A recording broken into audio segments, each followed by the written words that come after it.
Hey, Shuree, how are you today? What's up, girl? Hey, girl. Hey. Thank you so much for doing this. It's so fun.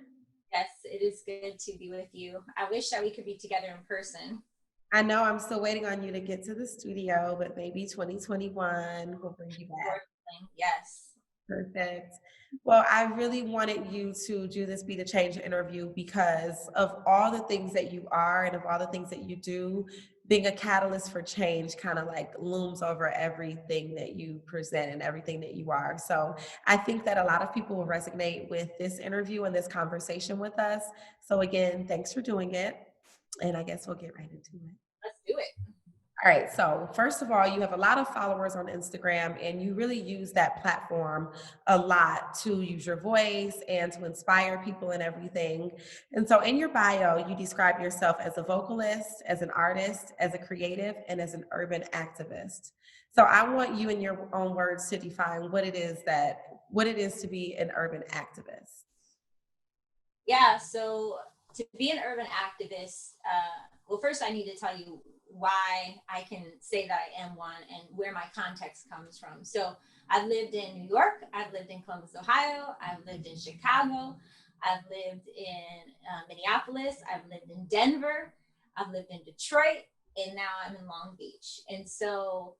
Um, and then I've traveled a lot as well. So for me, when I look at cities, each city has its own unique infrastructure. It has its own unique culture, um, and unique people.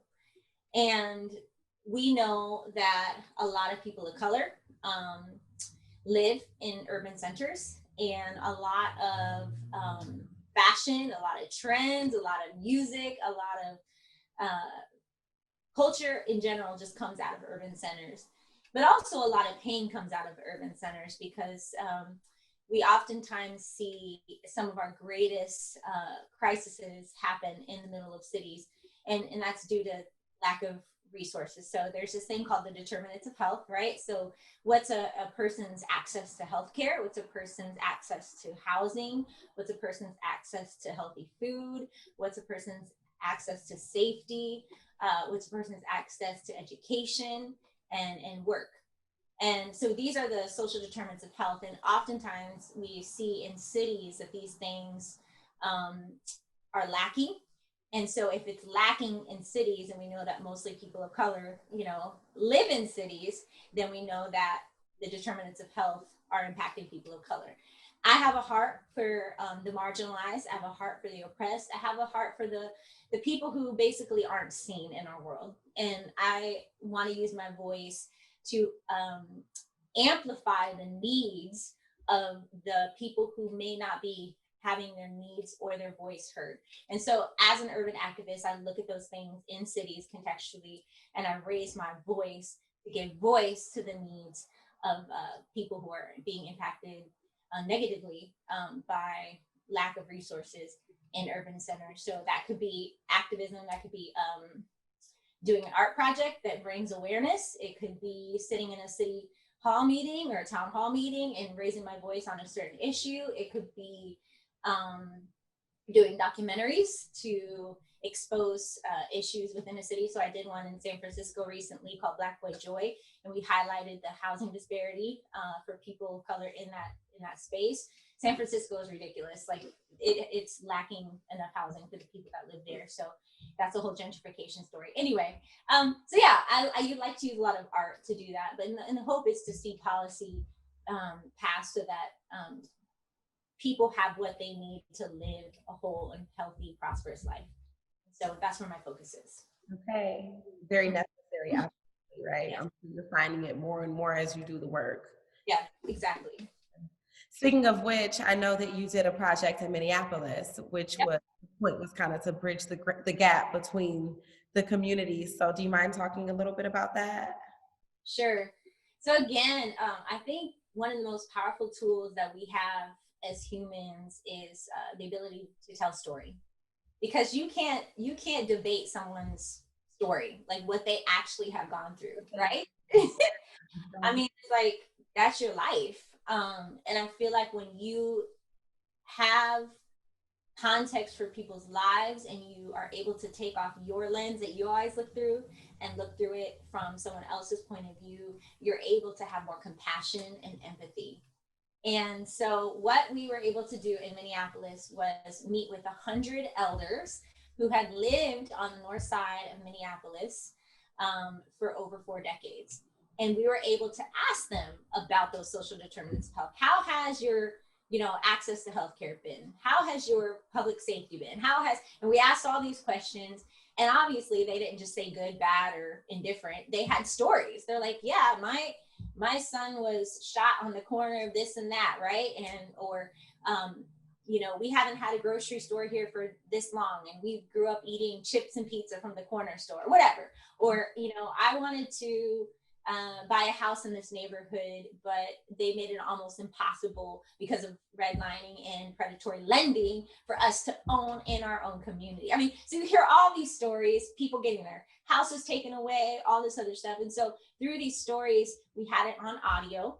And then we also transcribed each one so you could read it. If you want to read the stories, you could listen to it. And then we took some video and pictures as well. The cool thing about this was the people that were asking the elders about their stories were youth.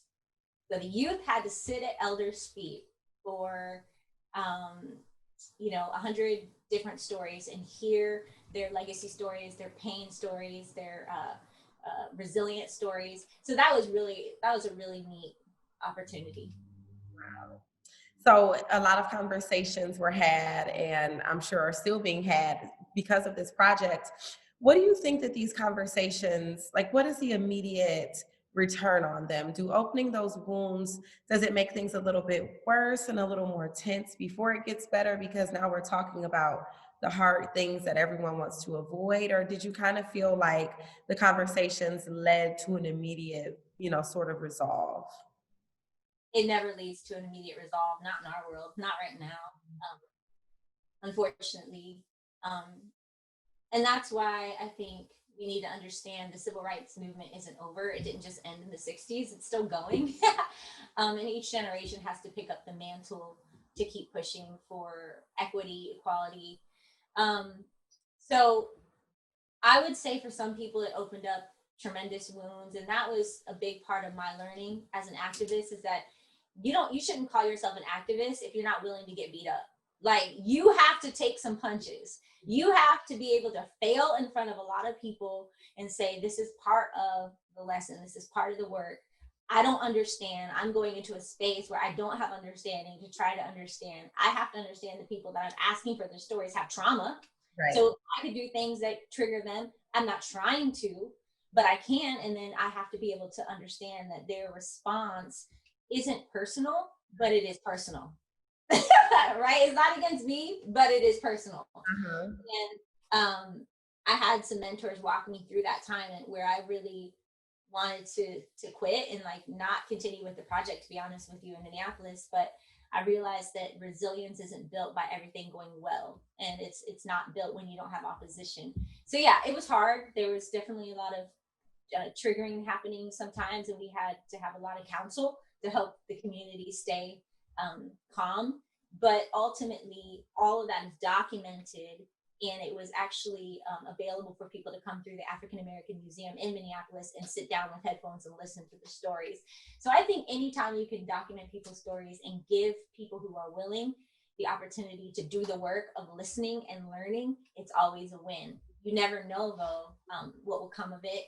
I don't know if any policies have been passed as a result of the city hearing these stories single-handedly just because of this project. But I can tell you one thing: there's a lot of documentation that's happened in Minneapolis, and there has been a lot of movement after George Floyd passed for good policy to be put in place. One of those things is racism is now a public health crisis in Minneapolis.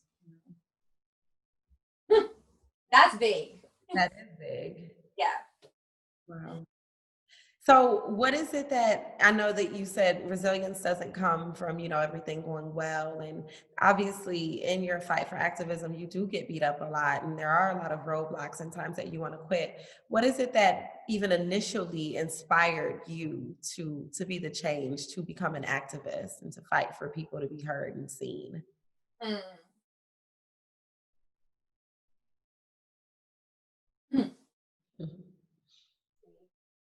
Probably that's tough because there's so many things.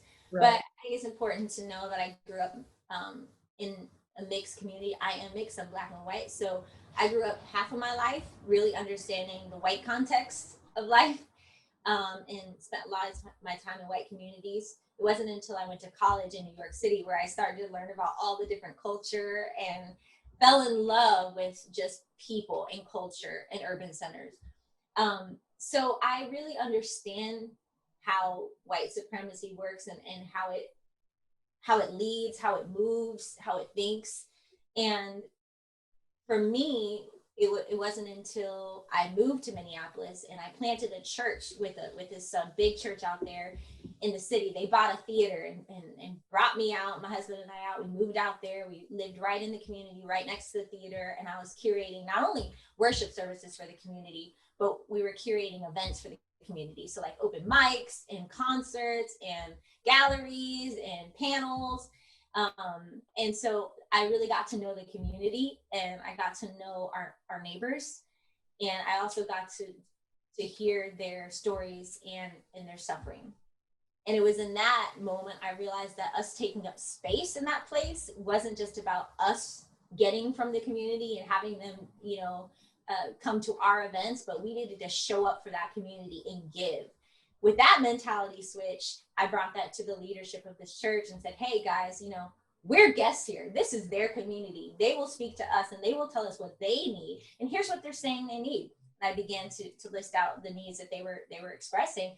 And the church didn't want to get involved in all of the needs of the community because some of them were maybe seen as too political, right? Some Right. of them maybe were seen as too racial.